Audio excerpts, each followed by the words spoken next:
మనకి ఉగాదప్పుడు రాజపూజ్యం, అవమానం, ఆదాయము, వ్యయము చెప్తుంటారు.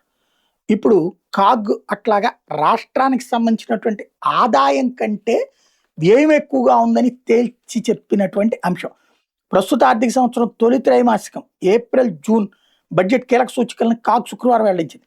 కేంద్రం నుంచి వచ్చే పన్నుల వాటా రాబడి మినహాయి రాష్ట్ర సొంత పన్నులు రాబడులు జూన్ దాకా 28,435 కోట్లు వచ్చిందని కాగ్ చెప్పింది. అయితే ఈ 3 నెలల్లోనే బాబు సర్కార్ బడ్జెట్లో చేసినప్పుడు 33,612 కోట్లు, అంటే సొంత పన్ను రాబడుల కన్నా 5,177 కోట్లు ఎక్కువ అప్పు చేసినట్టు తేల్చింది. అలాగే మూలధన వ్యయం దారుణంగా ఉందని తేల్చింది.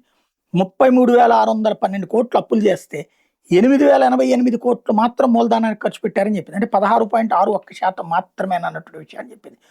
3 నెలల్లోనే 44.3% అప్పులు చేసేశారు. ఏదైతే ముందు అనుకున్నటువంటి అప్పులు 22,663 కోట్లకి చేరింది. వాస్తవంగా 22,002 కోట్లకి ఈ ఏడాది అప్పులు ఉంటాయని లెక్క చెప్పి 3 నెలలకి 23,663 కోట్లు చేసేశారు. బడ్జెట్ అంచనాలకు మించి 107% చేరిపోయింది అన్నటువంటిది లెక్క తేల్చింది.